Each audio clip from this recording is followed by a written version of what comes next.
Warren Buffett ने कहा था, the best investment you can make is in yourself. लेकिन खुद में निवेश करने का मतलब सिर्फ स्किल्स नहीं, सोच को सुधारना भी है। मॉर्गन हाउसल की किताब द साइकोलॉजी ऑफ मनी हमें सिखाती है कि पैसा कैसे सोचता है और कैसे हम पैसों को लेकर सोचें, क्योंकि फाइनेंशियल सफलता का राज सिर्फ आपके बैंक बैलेंस में नहीं, आपकी मानसिकता में छुपा है। कोई पागल नहीं होता, नो वंस क्रेजी। पैसे को लेकर हर इंसान का नजरिया अलग होता है और इसकी सबसे बड़ी वजह है अनुभव। कोई व्यक्ति जिसने गरीबी देखी है वो पैसों की कीमत को डर के साथ जोड़ेगा। वही जिसने शेयर मार्केट में अच्छा मुनाफा कमाया है वो रिस्क को एक मौके के रूप में देखेगा। मॉर्गन हाउसल बताते हैं कि फाइनेंशियल फैसले हमेशा लॉजिक पर नहीं बल्कि इंसान के जीवन अनुभव पर आधारित होते हैं। यही वजह है कि कोई शेयर मार्केट से डरता है तो कोई उसमें करोड़ों लगाने को तैयार रहता है। इस चैप्टर का सबसे बड़ा सबक यह है, किसी और के पैसों से जुड़े फैसलों को पागलपन समझना गलत है, क्योंकि उनके अनुभव हमसे अलग है। हमें दूसरों की फाइनेंशियल सोच को जज करने से पहले उनके नजरिए को समझने की कोशिश करनी चाहिए। हर किसी की अपनी कहानी होती है और पैसों को लेकर उसकी सोच उसी कहानी से बनती है। इसलिए अगली बार जब कोई आपको गलत लगे तो याद रखें, शायद वो बस आपसे अलग है, गलत नहीं। किस्मत और जोखिम, लक, रिस्क, सफलता हमेशा मेहनत का नतीजा नहीं होती और नाकामी हमेशा गलती की वजह से नहीं आती। मॉर्गन हाउसल बताते हैं कि जिंदगी और पैसे दोनों में किस्मत और जोखिम का बहुत बड़ा रोल होता है। एक ही काम करने वाले दो लोगों को अलग अलग रिजल्ट मिल सकते हैं, क्योंकि उनकी परिस्थितियां, टाइमिंग और मौके अलग होते हैं। उदाहरण के लिए बिल गेट्स एक महान इनोवेटर है, लेकिन अगर वो उस स्कूल में न जाते जहां कंप्यूटर थे तो शायद माइक्रोसॉफ्ट की कहानी कभी शुरू ही न होती।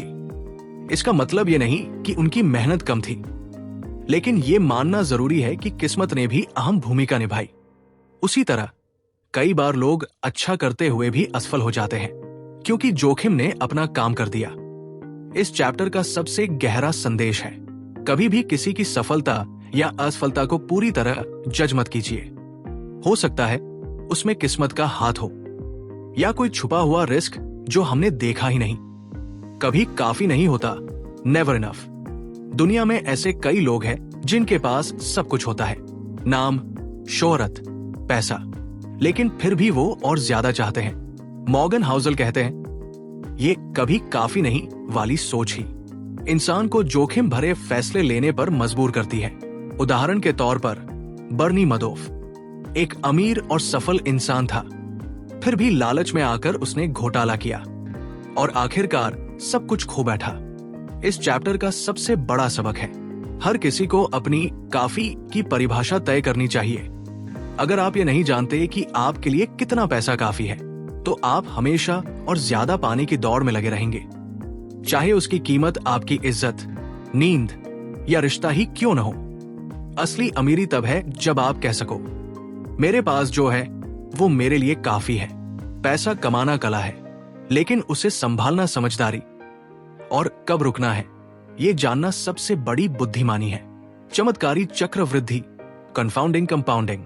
क्या आप जानते हैं कि वॉरेन बफेट की संपत्ति का ज्यादातर हिस्सा उन्होंने 50 की उम्र के बाद कमाया? ये सिर्फ उनकी स्किल का नहीं, बल्कि चक्रवृद्धि ब्याज, कंपाउंडिंग का करिश्मा है। मॉर्गन हाउसल बताते हैं कि पैसा बनाने की असली ताकत कमाने में नहीं, समय के साथ उसे बढ़ने देने में है। ज्यादातर लोग कंपाउंडिंग को एक सिंपल मैथमेटिक्स मानते हैं, लेकिन असल में ये धीरे, लगातार और धैर्य के साथ आगे बढ़ने की ताकत है। दिक्कत यह है कि हम तेजी से अमीर होना चाहते हैं, पर कंपाउंडिंग को असर दिखाने के लिए समय चाहिए होता है। इस चैप्टर का संदेश साफ है, लंबे समय तक निवेश में टिके रहना ही असली गेम है। छोटी छोटी प्रगति अगर समय के साथ चलती रहे तो वो जिंदगी बदल सकती है। इसलिए चाहे आप 500 रुपए महीना बचाएं या 5000, अगर आप उसे लगातार और धैर्य से बढ़ने दें तो वही पैसा एक दिन आपकी आजादी की चाबी बन सकता है। अमीर बनना वर्सेस अमीर बने रहना, getting wealthy versus staying wealthy. अमीर बनना और अमीर बने रहना ये दो अलग अलग गेम है। मॉर्गन हाउसल बताते हैं कि अमीर बनने के लिए जोखिम, आत्मविश्वास और तेजी चाहिए, लेकिन अमीर बने रहने के लिए चाहिए डर, संयम और विनम्रता। बहुत से लोग तेजी से पैसा कमाते हैं, लेकिन उसे गंवाने में ज्यादा वक्त नहीं लगता, क्योंकि वो भूल जाते हैं कि सुरक्षा और बचाव भी उतने ही जरूरी है जितना आक्रमण। उदाहरण के तौर पर कई ट्रेडर्स या बिजनेस ओनर्स शुरुआत में बहुत सफल होते हैं, लेकिन लालच या ओवर कॉन्फिडेंस उन्हें घाटे में ले जाता है। इस चैप्टर का सबसे गहरा सबक है, ध्यान रखें कि पैसा कमाना एक युद्ध है, लेकिन उसे बचाना एक रणनीति। आपको अपने भविष्य की अनिश्चितता के लिए तैयार रहना होगा, और यही सोच आपको न सिर्फ अमीर बनाएगी बल्कि उस अमीरी को स्थिर भी रखेगी। इसलिए अमीर बनने के बाद भी उसी विनम्रता और सतर्कता से सोचें जैसे तब सोचते थे जब आपके पास कुछ नहीं था। टेल्स ही जीत दिलाते हैं। Tails, you win. क्या आप जानते हैं कि बहुत सारे बड़े रिटर्न्स बस कुछ ही चुनिंदा निवेशों या फैसलों से आते हैं? मॉर्गन हाउसल इसे कहते हैं पावर ऑफ टेल्स, यानी बहुत सारे औसत नतीजों के बीच छुपी कुछ बेमिसाल जीते। उदाहरण के तौर पर Amazon ने सैकड़ों आइडिया ट्राई किए, लेकिन कुछ ही सुपरहिट निकले और उन्हीं ने कंपनी को अरबों डॉलर की कंपनी बना दिया। निवेश की दुनिया में भी यही होता है। आपके 100 स्टॉक्स में से शायद 90 सामान्य रिटर्न देंगे, लेकिन कुछ ही स्टॉक्स आपकी पूरी वेल्थ बना देंगे। इस चैप्टर का सबक है, हर बार जीतने की कोशिश मत कीजिए, बस खेल में बने रहिए और टेल्स का इंतजार कीजिए। अगर आप धैर्य रखें और लंबे समय तक टिके रहें, तो कुछ बड़े मौके आपके पूरे फाइनेंशियल फ्यूचर को बदल सकते हैं। इसलिए हर छोटी असफलता से मत घबराइए। असली गेम कुछ बड़े टेल्स जीतने का है। असली दौलत है आजादी, फ्रीडम। दौलत का सबसे कीमती रूप क्या है? बड़ी गाड़ी, महंगे कपड़े या आलिशान घर? मॉर्गन हाउसल कहते हैं नहीं, असली दौलत है आजादी। आजादी का मतलब है जब आप खुद तय कर सके कि कब, कहां और किसके साथ काम करना है। बहुत से लोग पैसा तो कमा लेते हैं, लेकिन अगर उन्हें हर दिन वही काम मजबूरी में करना पड़ रहा है जो उन्हें पसंद नहीं, तो क्या वो सच में अमीर है? इस चैप्टर का सबसे महत्वपूर्ण संदेश है, पैसा कमाने का मकसद सिर्फ खर्च नहीं, बल्कि आपको विकल्प देना होना चाहिए। जब आपके पास विकल्प होते हैं, आप तनाव मुक्त होते हैं, खुश रहते हैं और अपनी जिंदगी को अपने हिसाब से जी सकते हैं। इसलिए अपने पैसे को ऐसे मैनेज कीजिए कि वो आपको मजबूरियां नहीं, आजादी दे। क्योंकि असली अमीरी वो है जब आप सुबह उठें और कह सके, आज मैं वही करूंगा जो मुझे सही लगता है। तुम और मैं, यूमी। पैसे के मामले में हर इंसान की सोच अलग होती है, और ये सोच उसके अनुभव, परवरिश, संस्कृति और परिस्थितियों से बनती है। मॉर्गन हाउसल बताते हैं कि इसलिए एक ही पैसे के फैसले पर हम सबका नजरिया अलग हो सकता है। एक इंसान निवेश में जोखिम लेना पसंद करता है, तो दूसरा पूरी तरह से सुरक्षित विकल्प चुनता है। ये समझना जरूरी है कि कोई भी सोच सही या गलत नहीं होती, बल्कि ये सब व्यक्तिगत होती है। इस चैप्टर का सबसे बड़ा संदेश है, पैसे के बारे में हमारी अपनी अपनी समझ होती है और हमें दूसरों की सोच का सम्मान करना चाहिए। जब हम दूसरों की फाइनेंशियल सोच को समझेंगे, तो झगड़े और गलतफहमियां कम होंगी और बेहतर आर्थिक फैसले हो सकेंगे। इसलिए पैसों को लेकर अलग अलग नजरियों को स्वीकार करना और सम्मान देना हमारी आर्थिक समझदारी का हिस्सा है। असली दौलत वो है जो दिखती नहीं। Wealth is what you don't see. बहुत बार हम अमीरी को बड़ी गाड़ियों, महंगे घरों और ब्रांडेड कपड़ों से जोड़ देते हैं, लेकिन मॉर्गन हाउसल बताते हैं कि असली दौलत वो होती है जो आप नहीं देखते, जैसे बैंक बैलेंस, निवेश, बचत और वो पैसा जो आपने खर्च नहीं किया।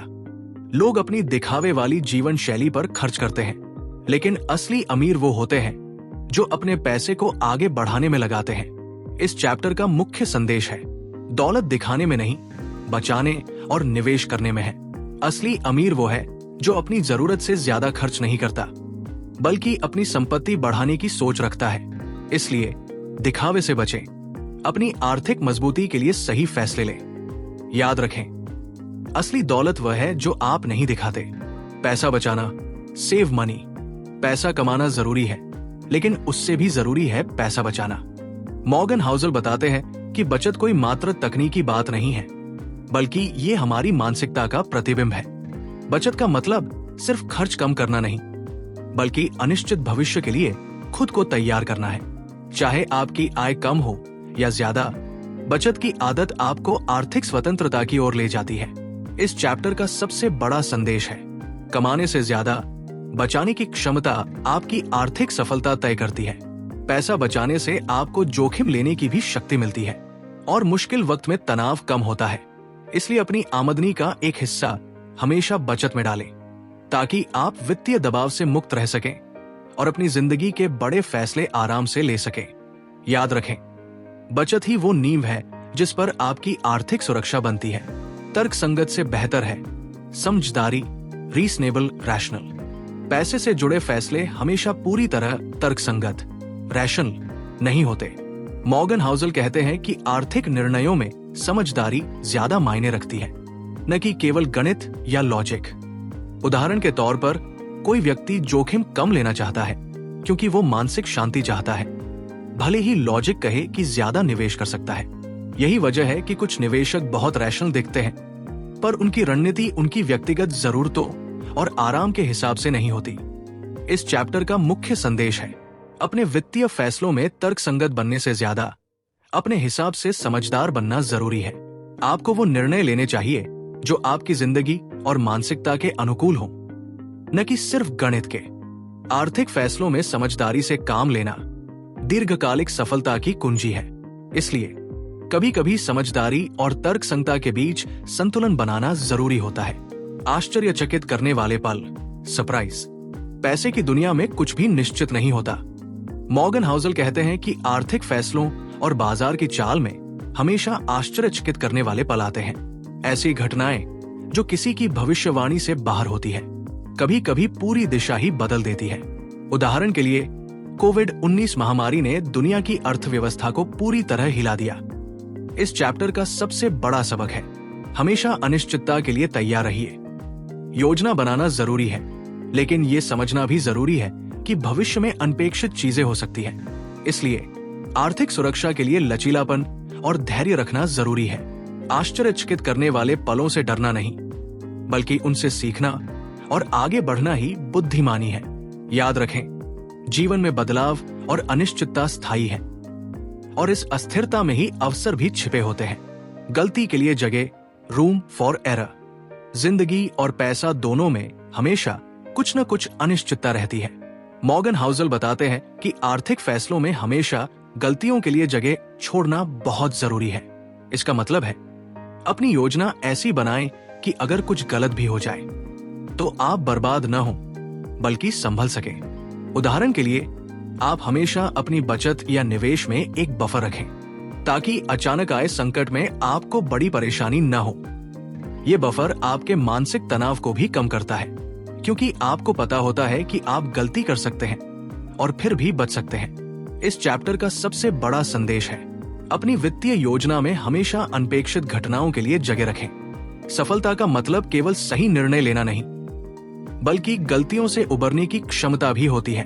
इसलिए अपनी आर्थिक रणनीति में लचीलापन और सुरक्षा दोनों रखें। आप बदलेंगे, यूल चेंज। हमारे सोचने और समझने के तरीके समय के साथ बदलते रहते हैं। मॉर्गन हाउसल बताते हैं कि जैसे जैसे हमारी उम्र बढ़ती है, हमारे वित्तीय लक्ष्यों और प्राथमिकताएं भी बदलती है।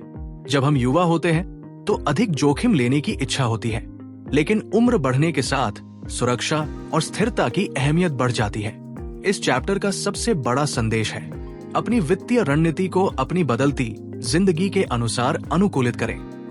जो निर्णय आज सही लगते हैं, वे भविष्य में आपके लिए उपयुक्त नहीं हो सकते। इसलिए अपनी योजनाओं को नियमित रूप से समीक्षा करें और जरूरत के अनुसार बदलाव करें। जीवन में बदलाव को स्वीकार करना और उसके अनुसार चलना आपकी आर्थिक सफलता का एक अहम हिस्सा है। याद रखें, स्थिरता जरूरी है, लेकिन स्थिरता का मतलब स्थायी एक जैसा होना नहीं। कोई भी चीज मुफ्त नहीं होती, नथिंग्स फ्री। पैसे और निवेश की दुनिया में कोई भी चीज बिना कीमत के नहीं मिलती। मॉर्गन हाउसल बताते हैं कि हर सफलता के पीछे कोई न कोई कीमत होती है, चाहे वो जोखिम हो, धैर्य हो या कोई और बलिदान।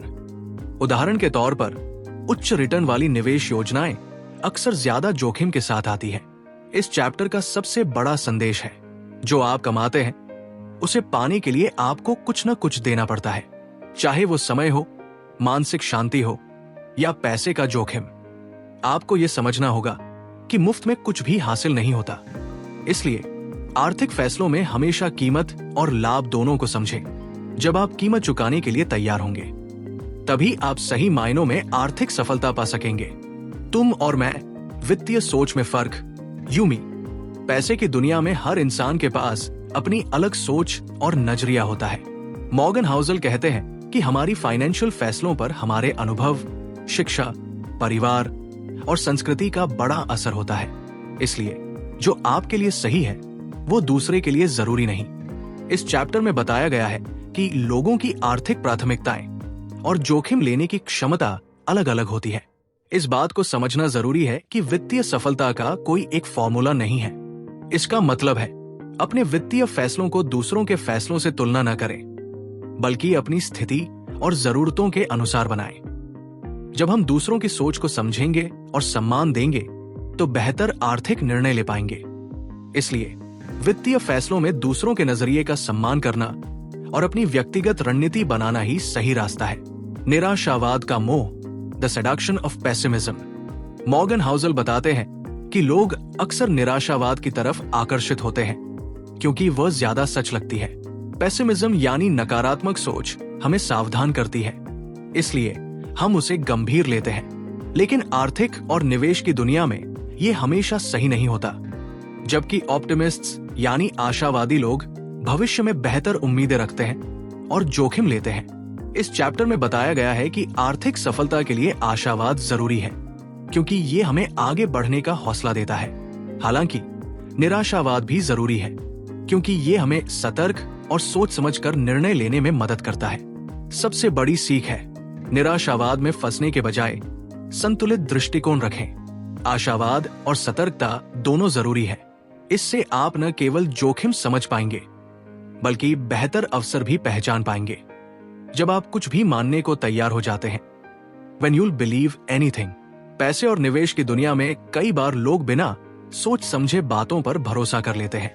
मॉर्गन हाउसल बताते हैं कि जब लोग अनिश्चितता और भय में होते हैं, तो वे झूठ या अपूर्ण जानकारी भी आसानी से मान लेते हैं। उदाहरण के लिए, ऐसी अफवाहें या फटाफट कमाई के झांसे जो सही साबित नहीं होती। इस चैप्टर का सबसे बड़ा संदेश है, वित्तीय निर्णयों में खुद की समझ और धैर्य जरूरी है। बिना पर्याप्त जानकारी या सोच विचार के फैसले लेना खतरनाक हो सकता है। इसलिए जरूरी है कि आप निवेश या पैसे से जुड़े फैसले अपनी खुद की रिसर्च और अनुभव के आधार पर लें। जब आप खुद पर विश्वास करेंगे और दूसरों की बातों को समझदारी से परखेंगे, तभी आप बेहतर आर्थिक फैसले कर पाएंगे। याद रखें, अंधविश्वास और जल्दबाजी आपके वित्तीय नुकसान का कारण बन सकते हैं। सब कुछ एक साथ, ऑल टुगेदर नाउ। ये आखिरी चैप्टर पूरी किताब के मुख्य विचारों को जोड़ता है। मॉर्गन हाउसल बताते हैं कि पैसे के मामले में सफलता केवल गणित या तकनीक नहीं, बल्कि मनोविज्ञान और आदतों का परिणाम है। किताब के कई सबक जैसे धैर्य, बचत, जोखिम समझना और अपनी व्यक्तिगत परिस्थितियों को स्वीकारना, सब एक साथ मिलकर आपकी आर्थिक जिंदगी को बेहतर बनाते हैं। इस चैप्टर का मुख्य संदेश है, पैसे से जुड़ी समझदारी जीवन के हर पहलू से जुड़ी होती है। केवल पैसे कमाना ही नहीं, बल्कि उसे सही तरीके से संभालना, खर्च करना और बचाना भी जरूरी है। इसलिए अपने वित्तीय फैसलों में संयम, समझदारी और धैर्य रखें। याद रखें, असली अमीरी आपके व्यवहार और सोच में होती है, न कि सिर्फ आपके बैंक बैलेंस में। कबूलिया, कॉन्फेशंस। इस अंतिम चैप्टर में लेखक मॉर्गन हाउसल अपनी व्यक्तिगत अनुभव और गलतियों को साझा करते हैं। वे बताते हैं कि पैसे के मामले में कोई भी परफेक्ट नहीं होता। हर किसी की आर्थिक यात्रा में गलतियां और सीखने के मौके आते हैं।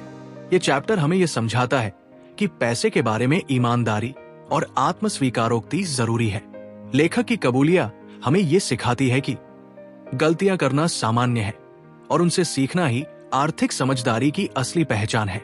इस अध्याय में हमें यह भी समझ आता है कि आर्थिक सफलता के लिए धैर्य, समझदारी और निरंतर सीखना कितना महत्वपूर्ण है। अंत में लेखक की ये बात दिल को छू जाती है। पैसे के बारे में हमारी सोच हमारे अनुभवों से बनती है और ये एक सतत यात्रा है।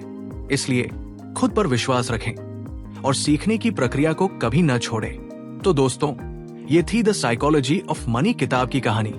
पैसे के पीछे छुपी हमारी सोच, भावनाएं और आदतें। उम्मीद है कि आपको ये वीडियो पसंद आया होगा और आपकी आर्थिक सोच को बेहतर बनाने में मदद करेगा। याद रखें, पैसा सिर्फ कमाने का जरिया नहीं, बल्कि समझदारी से उसे संभालने और बढ़ाने का सफर है। इस किताब ने हमें सिखाया कि सफलता का राज तकनीक में नहीं, बल्कि हमारी सोच और व्यवहार में छुपा है। अगर आपको यह वीडियो अच्छा लगा हो तो लाइक करें, शेयर करें और चैनल को सब्सक्राइब करना न भूलें। नीचे कमेंट में बताइए कि आपको कौन सा चैप्टर सबसे ज्यादा प्रभावित करने वाला लगा। अगली बार फिर मिलेंगे एक नई किताब के साथ, नई सीख और नई कहानी लेकर। तब तक के लिए अपनी आर्थिक समझ को बढ़ाते रहें, सोच समझकर निवेश करें और खुशहाल जीवन बिताएं। धन्यवाद।